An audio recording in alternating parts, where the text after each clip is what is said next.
کۆچی دوایی لنزی گراهام لە نێوان بەشێک لە کوردانی باکووریش لە تورکیا کاردانەوەی لێکەوتووەتەوە. ئەمەش بەهۆی لێدوان و هەنگاوە سیاسیەکانی لە پەیوەند بە کوردانی سووریاوە. بۆ زانیاری لەسەر کاردانەوەی کوردان سەبارەت بە کۆچی دوایی ئەم سیناتۆرە لەگەڵ پەیامنێر ئەیوب دێمێر لە ئیستانبوڵەوە قسە دەکەین. ئەیوب، کاردانەوەی کوردی باکوور سەبارەت بە هەواڵی کۆچی دوایی لنزی گراهام چ بووە؟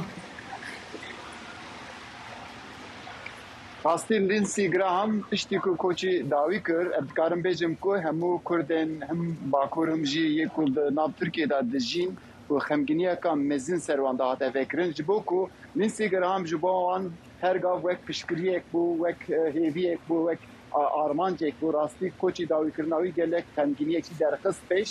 Me jî li ser vî nêrê gel girt û vîdeoyek amade kir. Ana em vê vîdeoyê temaşe bikin ka gel çi dibêje.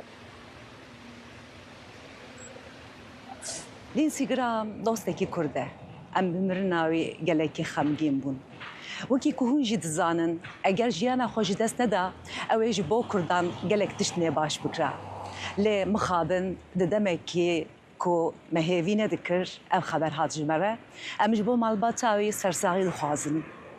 Lindsey Graham ji boî Kurda dostekî dijwar û bi rastî ji boî hinek gelê dinê jî yê rojhilata navî mesela ji boî Yahudiya jî dostek bû.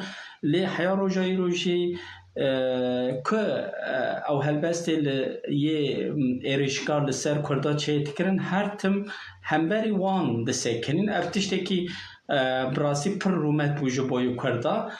Li ser ew jî li ser Senatoya Amerîka jî yanî bandorek eviye pir mezin hebû. Yanî ev dixwast Lindsey Graham digot Kurd gele bê parastin nebînin. Gele em parastina Kurda bikin. باشە ئێو di nav Kurdan de Kurdê Bakur mebesta min yani heta kîjan radeyê Graham wekû sînatör wekû siyasetmedarekî Emerîkî tê nasîn? Rastî yanî divê derê de wexta ku em Lindsey Graham didin berçav wek parêzvanekî Kurdan jî li vê derê derket pêş. Ji bo ku rojhilata navîn de jiyan hinekî zehmet bû, Kurd diketin astengiyan. Lindsey Graham her gav derdikete pêş. Ji bo wî jî hemû Kurd dikarin bêjin ku yani ev hewildanên Lindsey Graham ji nêzva jî dişopandin.